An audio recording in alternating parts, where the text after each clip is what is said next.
I don't know if we want a 7th 3-drop. Whirling Death is actually very interesting tech for the mirror. Yeah, I was Whirling Death rocking is Whirling for a surprisingly bit. good. I love it in the meta right now.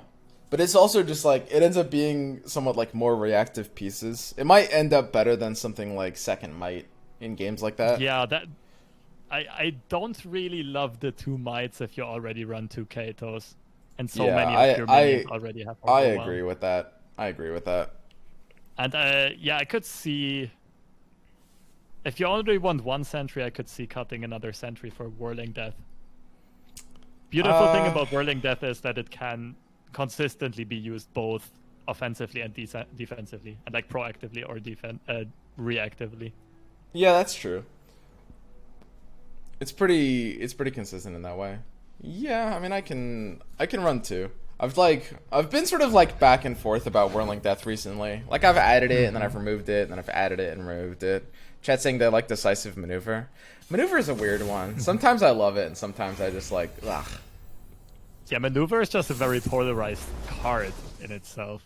Yeah. Either game breaking or it's useless.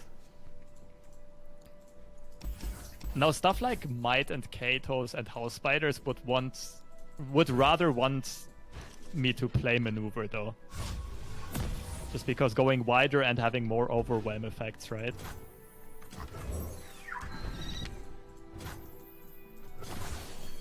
Yeah, pretty much. That's pretty good. So you always take the House Spider here. Yeah, I think the payoff is too large.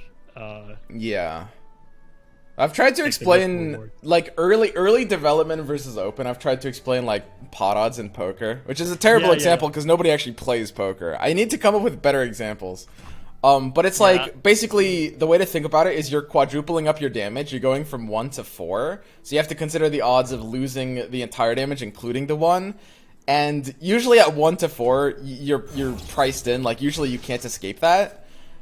But against a very specific deck that has like nothing but, this would be a fictional deck. This doesn't exist. But if like he had 5 different ways of having like a 2/3 that stops this entire attack, if like 15 out of the 40 cards of his deck was like that, then you would be able to take the open attack.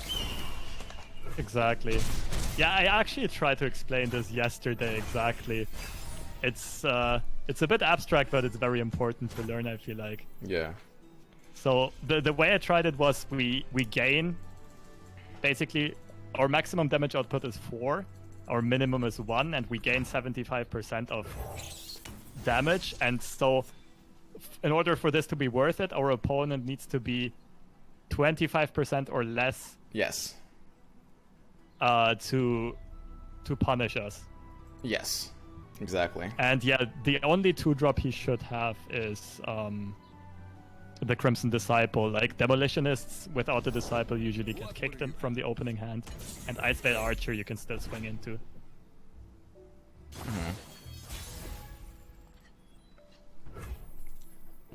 I mean, we have a pretty good start here. It's like a couple of Omen units. It's like, how does he win? He already lost, right?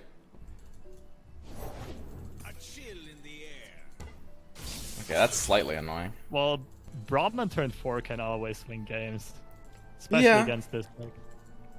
Yeah, sure. I mean, with Sentry, Rider, Darius, you're kind of like set on that hand. So, okay, full swing for 2 damage. Yeah, I think the full swing is kind of no good. House Spider just gets blocked by Archer, so... Oh, you mean this? Yeah, if you're gonna attack, you have to do this. So basically, we're just trading one of our 1/1s to deal 2 damage to face. Let's talk about your tag. In addition to that, because we're an Overwhelm deck, his unit health actually does matter, so we're sort of dealing full damage. And that's an important mentality with like Overwhelm decks, which is that you might want to attack in spots that you might not normally, because the fact that he lost that 1 health will still be 1 damage later. And this is the easy sentry. Yeah, I like it. It's not enough reason to threaten Whirling Death here. You won't be able to do. Yeah, you can't curve it out. Because like, if we had 1 more mana than Rider plus Whirling into an open attack, there's considerations for that, but nothing really fancy. So now this is an interesting position. So we've got a lot to think about here. We have an open attack, and we have 6 mana worth of tricks, which isn't bad. That's pretty good. He is running a deck that I think his net deck uses 3 Archer and 3 Sentry, which gives him 5 remaining outs to punish our development here. And our development would not really be a great curve. Like, if we play Darius, he's not flipped, and then we only have 1 spell. If we play Rider, he might not Allegiance, but even then, we only have 1 spell. We can't Whirling End Might. I think I might take an open here, and if I wasn't going to, maybe Ballista. Yeah, I do prefer the open attack. Yeah, just because, I agree. yeah, he has limited options of punishing our swing. Well, just like I said, he has way more options of punishing our development cheaply and still having mana for those combo tricks afterwards. Yeah. That's pretty important. So we could have like an amazing blowout if we might in Whirling on the Rider. So we have to think like what punishes that. What does he actually have in his deck that hits there? Second Fury? Yes. Even Second Fury is not a great counter. We're still dealing a ton of damage. Yeah, I'm pretty sure I'd go for it. Yeah. Is there ever scenario where you put Might on another unit though? Not really, right? Nah. Like it would be 2 additional damage on the Sentry, Yeah. but you would give him a 3/3 power roll.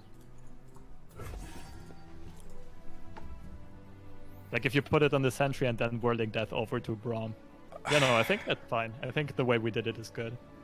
Yeah, I mean, you're right that it's a consideration. I should have thought about it, for sure.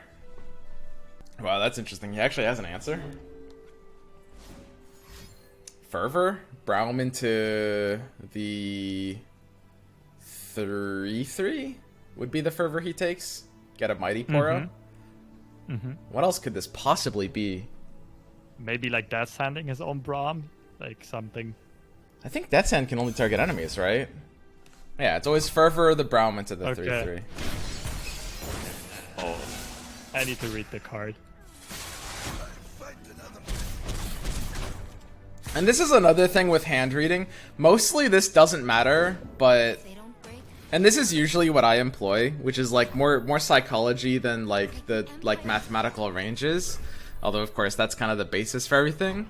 But it's just like, what could he be thinking about here? What could this be? It usually doesn't matter, by the way, because it's usually you get a 5-second heads up on what they're gonna do, which never matters at all. But sometimes they'll show that, oh no, wait, I'll do this, and if they show indecision and he has a second option there that he ends up going with, then we know the first option has to be Fervor. Yeah, sometimes it's like cases like where they think about, should I Ruinate this, should I Vengeance this or not? And they even drag it into the middle and drag it out again. Yeah. That's usually some quality information. Yeah. Dragging it into the middle can mean like they have a harrowing that they want to see the eye on, that kind of thing.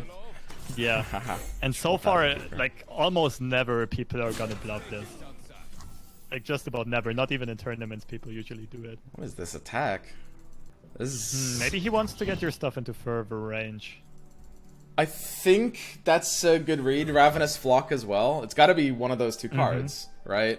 The deck runs 3 Flock, 3 Fervor. He's used 1 Fervor, 0 Flock. And then he's apparently running Death Sand too, so we have to respect that range. Yeah. It's kind of interesting. I guess what that means is...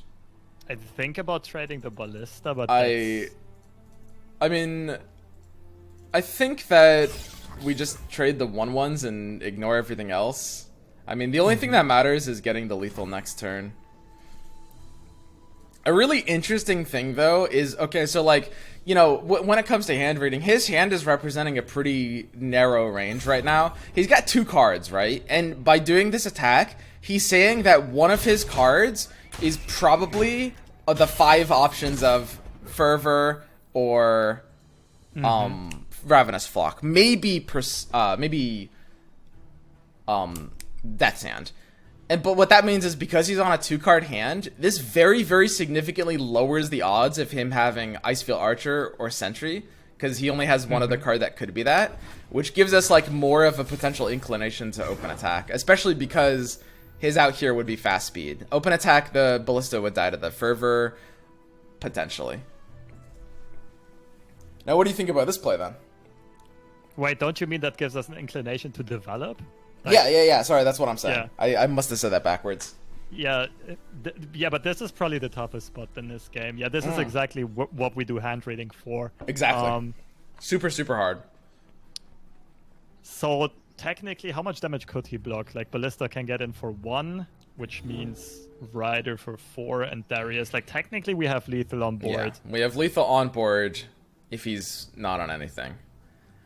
I do think we swing. I think we swing. There's not many.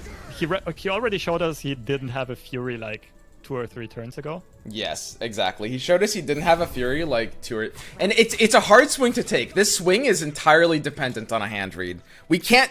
This swing, mathematically, is terrible outside of a hand read. Completely awful. But because his option is so likely Ravenous Flock... So you look at how the odds are playing out here. Flock or Fervor, he's representing 1. He's used 1 Fervor, which means it's more likely Flock than Fervor. Flock gets bricked on our swing. Sorry, I don't mean to be BMing this guy. I just want to like explain, because this is super important hand read. This is a super important hand read that Lobster and I both made and agreed on. Like, he's more likely on Flock. It's still fairly likely his other card is Sentry or Icefield Archer, because we were bricking it. We put him on the committal brick. We took the open attack on the last attack. So it is still fairly possible that's the card. And if it's Flock, then open attacking gives us lethal in a way that developing could easily stop. But the one thing about that read is the attack he made with the 4 units makes us 100% sure that he has one of those 3 cards in his hand. He can't take that attack otherwise. Super important. Yeah, another thing to consider is that if he has Flock and Death's Hand in his hand, that also, like, he won't even need Sentry or Archer. That already punishes development, because we develop, he Death's Hand Darius, and he can kill it mid-combat with the Flock. Exactly. Yes. Exactly. That's exactly right. Yeah, good swing. Okay. I'm not trying to like jerk off. We're just it's important to like explain the things, and it's kind of like it's helpful to have Lobster here, because then you can explain things without it being like self-jerking off, because you can kind of jerk each other off, and it's like It's a lot less like, you know what I mean. Yeah, it's a lot more fun if you have someone else doing it for you.